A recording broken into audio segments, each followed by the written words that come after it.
The 90s. Truly an incredible decade. It brought us things like Boy Meets World, Pogs, and for some inexplicable reason, only 90s kids remember it.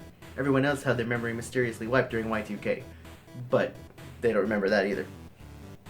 The 90s also went headfirst into a tradition carried on from the 80s from companies like LJN. Licensed video games. Bart! Go to bed! Sure thing, Dad! It's Bart. Chances are, if it existed in pop culture, it had a video game. TV, movies, brands, and even celebrities had games. And it really wasn't considered weird back then. Nowadays, when you see a Cold Stone Creamery game or the Black Eyed Peas experience, it's like, no thank you, I'll stick to my Call of Duty and Kinect Sports, thank you very much. So today I'm just going to show you a taste of some of the licensed games the 90s had to offer. That's right. You and I are going to suffer together. First up is Wayne's World. For the uninformed, Wayne's World was a recurring skit on Saturday Night Live in which two young delinquents host a public access cable show in a basement. It eventually spawned two movies, both of which I'm pretty fond of. But then, it spawned this. The game opens up with a pretty lengthy cutscene that tries to emulate a typical Wayne's World sketch. Long story short, the whole game is supposed to be a flashback to a time when Garth gets sucked into an arcade machine, and Wayne follows him into the video game world to rescue him. Excellent. Oh geez, Wayne, did you do something to your hair or something? Is it me or does he look more like Gilbert Gottfried? The first level throws you into a video game version of a music store. There's deadly bagpipes, squeeze boxes, and trombones with cymbals for hands, and they're all out to get Wayne. There's all these things you can pick up, but I have no idea what half of them even do. Okay, hearts must be health. Simple enough. Not. Or not? Oh, okay. Hearts are your lives, the thumbs up are health. Personally, I would have switched those around, but whatever. Fortunately, Wayne is able to defend himself with his deadly soundwave shooting guitar. Why not? Take that, evildoers.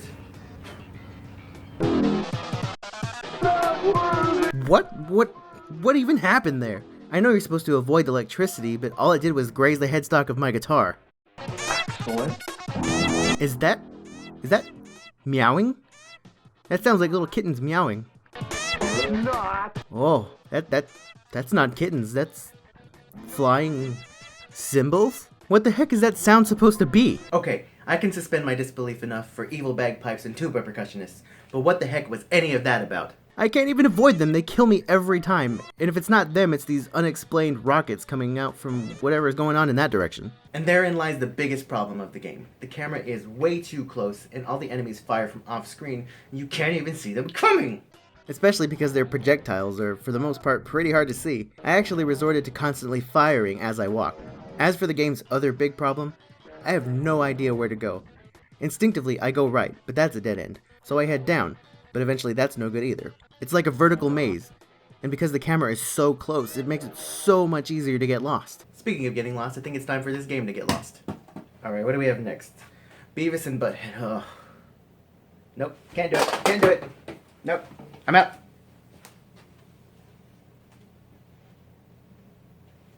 Alright, I have to. So, it's another game about two young airheads with blonde and brown hair who also listen to rock music. I really like how the song complements the sound of the blood filling my ears. Okay, let's just get right in here. You got your jump, your stick your tongue out. Okay, you can pick your nose. Select switches between Beavis and Butthead, but there doesn't seem to be a reason. They both do the same stuff and share the same health bar. I mean, Butthead can throw Beavis, but I can't seem to find a use for that. First level is Highland High School. Better watch out for the skateboarder. Dude, jeez! Look how much damage that did! In one hit! This is gonna be an experience, I can tell. All these skateboarders coming from everywhere. This blonde douche is trying to hurt me for some reason. I don't even know what I'm supposed to do here. I just keep going and going, but it doesn't seem to end, and I just keep dying. It doesn't help that your health pickups do almost nothing. You know, for everything this game throws at you, I feel like chips and soda aren't the way to go. Give me the nutrients. Where's the vegetables? Where's the lean chicken? Where's the gluten-free paleo mineral water? The next level gives you a better weapon in my opinion. Get out of here, Grandma. I'll break your good hip. Oh my goodness, look at that massacre. Is this Beavis and Butthead or Ninja Gaiden? I'm tempted to call it quits right here, but I do have a few lives left. Or maybe I have no life left. Okay, I made it to the next area. Barely by the skin of my pizza-laden braces, but I made it. So I guess I just walk on the fence, or... Oh. I died. Well, how was I supposed to know I'm supposed to bounce on the clothesline? Oh, and I gotta try to focus on landing on these clotheslines while the two of them separate from each other. I keep losing track of which one I'm supposed to have safely land. If the one you're not controlling falls, it's fine, but if you fall, you take damage. But it's so hard to focus. Who thought of this? Wow, the poodle got me. All these big attack dogs, but no, little Mr. Foofykins got me. Well, at least now I made it past the... Did I just start over? What? Is that kid riding a luge? He crashed into me with a luge. What a loser. When you get a game over, Beavis and Butthead end up in hell. Good, because that's exactly where this game belongs. On to the next game. Family Dog. I remember renting this as a kid, and I remember not getting very far. Family Dog was a short-lived primetime cartoon with Steven Spielberg and Tim Burton both having a hand in production. And it even starred the legend himself, Martin Mull. The world may have forgotten you, Marty. But I haven't. Pretty standard, I guess. B jumps. Y does a bark attack. Shots are limited, though. You start off with only a handful, and most enemies take around 3 shots to take down. Luckily, there's dog biscuits to replenish your barks, and also dog bones to replenish your health. See, the bone even gets longer when... Nope, not touching that one. The joke I meant. Not that I would touch the dog. Let's move on. The game itself is confusing. You feel like you're supposed to just walk right, but all the stupid health and ammo are higher up on the shelves and the, picture frames. Because, you know, if there's one thing dogs are known for, it's standing on hanging picture frames. Fido, I told you to stay off of that Picasso! And what makes it worse is jumping is so floaty. It's almost like you're jumping in slow motion. But when you land, you zip away at normal speed. It makes it incredibly frustrating to land on narrow platforms. I'm beginning to think Family Dog was made by someone's actual family dog. Just jump on the stupid chair, just get onto the chair, Every once in a while, the little guy takes it upon himself to start sniffing around, which, to my knowledge, serves no purpose. I don't know, I don't have the patience to find out, because it slows him down and is so annoying. Fortunately, if you tap jump in midair, he glides for some reason, but I don't care at this point.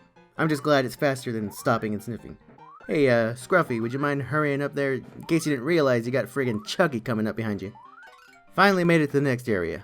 Oh, a food bowl. Did I do it? Is the level done?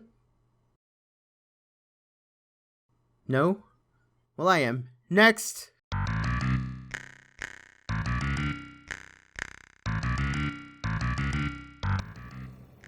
Me? That's okay, you go ahead.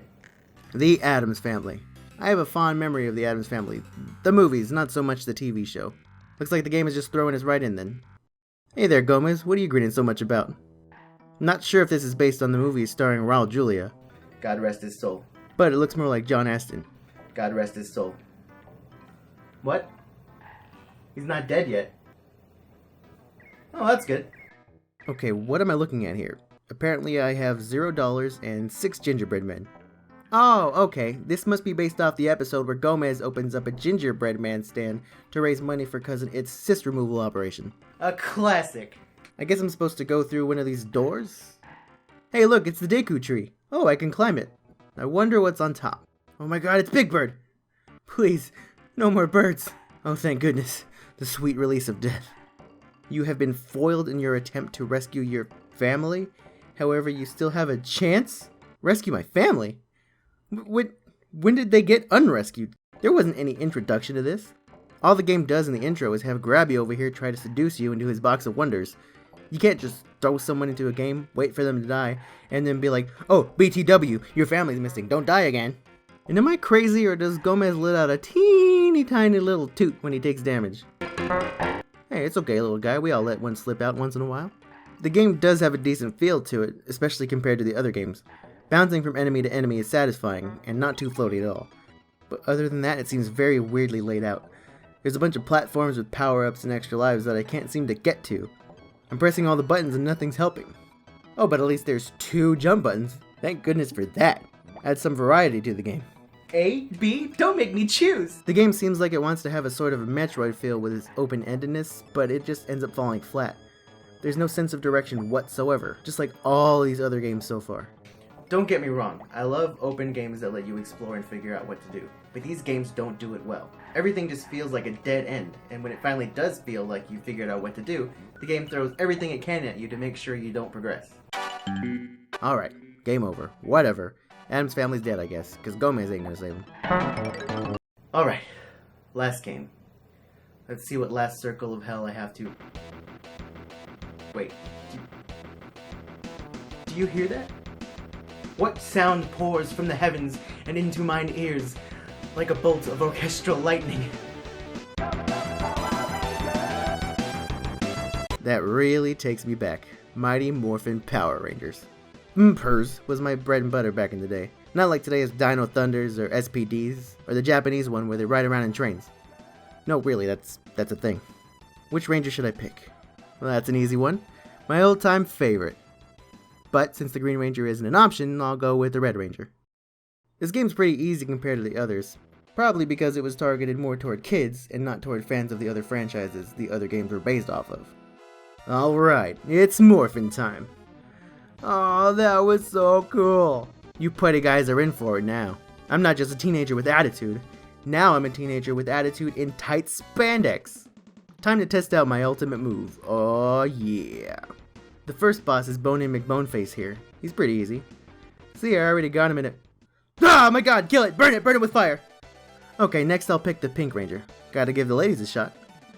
Wow, they really went all out on her sprite there, didn't they?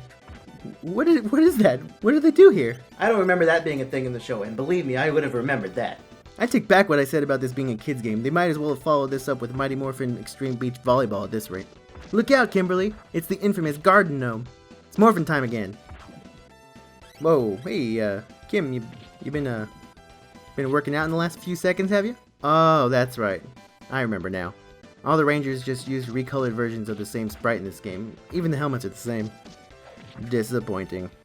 Pink Ranger has a range attack once she's morphed, but it does a lot less damage and is much lower than just smacking enemies with the bow, so it's pretty much pointless. I mean, just look. 4 whacks to destroy that steel drum. Let's try the arrows.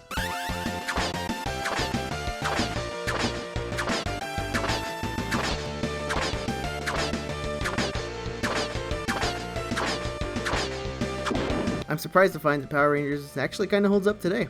It's really not bad. It's a fun blend of platformer and beat 'em up. The last 2 levels let you play as the Megazord, and it's pretty awesome. Instead of a full level, they're both one-on-one boss fights. One is an abomination, and the other one's this awesome Gundam-looking thing that tricks you by turning Super Saiyan when you go in for the finishing blow. Pretty dang awesome. I beat him on the second attempt, and then the game ends with the Rangers all crammed unsafely into a car. Boy, this really keeps going, huh? Is this like the whole trip, or...? Power Rangers is the only game here that I liked. That's because it was fair. It becomes increasingly challenging as you progress instead of just throwing everything it can at you from the start. It gives you a clear sense of direction instead of you having to decipher where the heck it is you're supposed to go, or what you're supposed to do. And that is why it's the only game here I didn't end up rage quitting on. And I didn't rage quit on those other games because they were hard. I rage quit because they were unnecessarily hard, and for the most part, poorly designed. I imagine that Power Rangers was the only game out of these that the target audience actually asked for. You think anyone was asking for a Wayne's World game or a Family Dog game? Nope! And instead of just throwing a piece of garbage out to market to milk those kids for cash, they actually gave them something that they would enjoy. Well, now that that's over with, let's take a moment to remember some of the other things that only 90s kids will remember.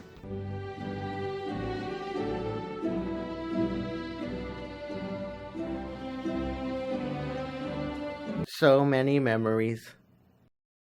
Alright everyone, thank you so much for watching the video. I hope you guys liked it. If you did, there is more to come in the future, and there is more that happened in the past. In case you didn't see it, go ahead and click on that video right there, and you can go ahead and watch that. Click on the subscribe button so you can get updates on what's coming in the future, and also don't forget to like and comment. Let me know what you guys think, and I'll be happy to take any feedback and keep on keeping on. Also, you can follow me on the Twitters and the Facebooks and the Tumblrs. All the links are in the description below. And that's it. Bye-bye.